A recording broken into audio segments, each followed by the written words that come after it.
Thomas and friends, making tracks to great destinations.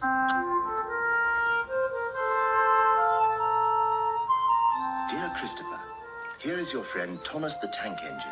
He wanted to come out of his station yard and see the world. These stories tell you how he did it. I hope you will like them, because you helped me to make them. Your loving Daddy.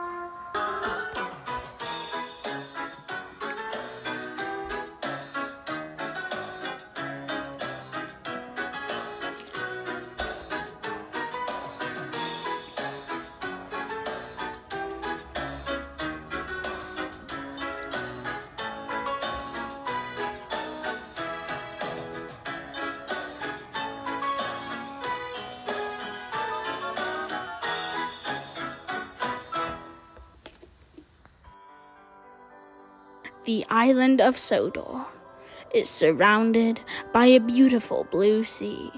There are trees of green and sandy yellow beaches. There are rivers and streams and lots of trees where the birds sing. There are rivers and quarries and docks where the visitors to the island arrive. The island also has loads of railway lines. Who's that puffing down the track? It's Thomas! Hello, Thomas! Hello, everybody! And welcome to the island of Sodor.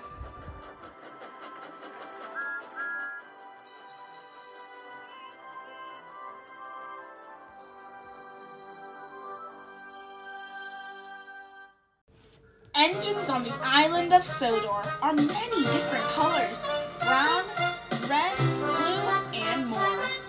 James is very proud of his red paint and doesn't like it when other people try to ruin it. He gets pretty cross. Spic and Span.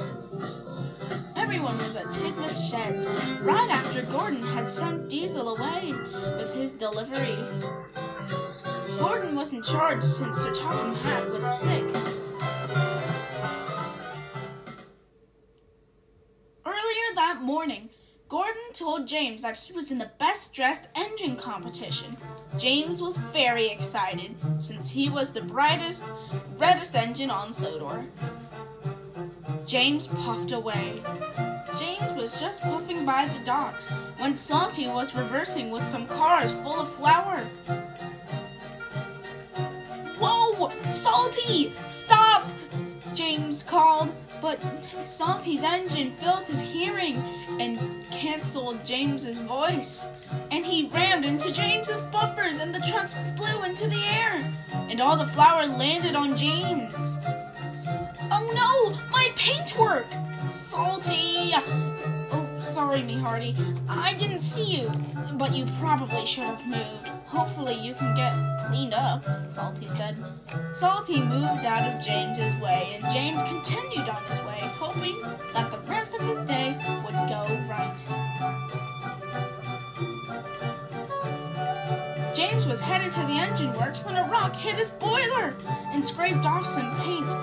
James was furious. He was trying to stay his best, but he couldn't, since nature was just being itself. He slowly puffed away to the engine works. The workmen there were very happy to see him, since they had a whole plan sheet worked out. "James, you look great. Why so why the sad face?" a workman said. "Things just aren't going my way," James said.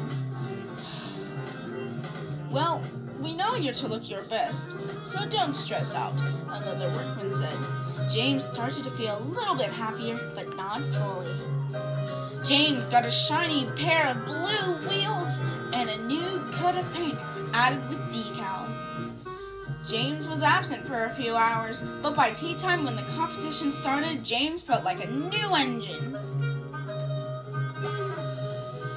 There were engines of many colors, shapes, and sizes.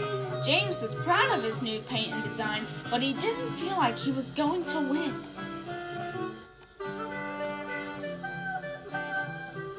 "Go, James!" a voice called. It was Thomas. James was very very surprised to hear Thomas saying caring things to him, as he hadn't had the nicest history with him. "You got this, James!" Mavis yelled. James, he was astonished. He wasn't expecting a Diesel to be nice to him after all the rude things he said to him. Diesel had his black paint ready. He and his evil crew measured it and knew it was enough to cover James a hole.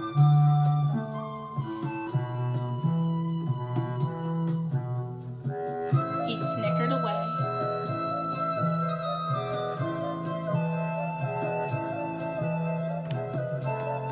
All the engines were passing by Wellsworth, as Brendam Docks was their last place to go.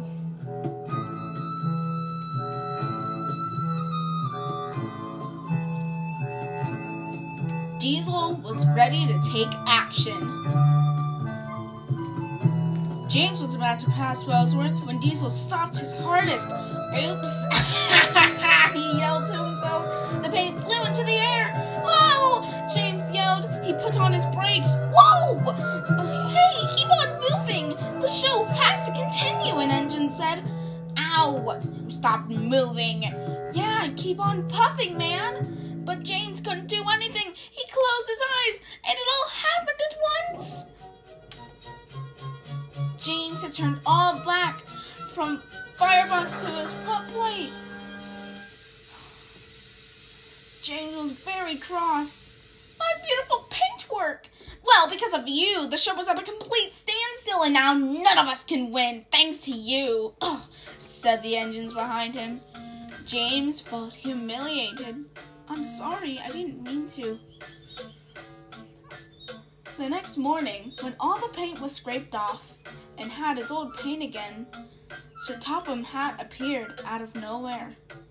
James was very astonished to see him come up. "I see you got better, sir," James said. "Yes, and I see that you are back to normal. Are you okay?" said Sir Topham Hatt. "Yeah, I'm okay, but I'd rather be with all my friends and being useful, shunting trucks and stuff." "Well, get to it." "Okay, sir." And he puffed away. Oh, James. When James came back home, all the engines knew he would have won if it weren't for Diesel. James was happy he had friends like the ones he had, but they all missed the old vain James, but were very appreciative about his mature change.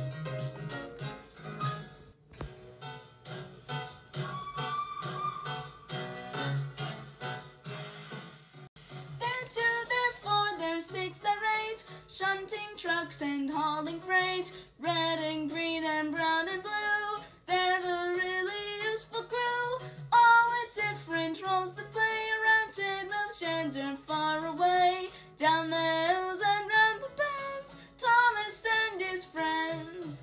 Thomas, he's the cheeky one, James is vain but lots of fun. Percy pulls the mail on time, Gordon thunders down the line, Emily really knows her stuff, Henry toots and huffs and puffs, Edward likes to help and share, and Toby, well, he's wise and square.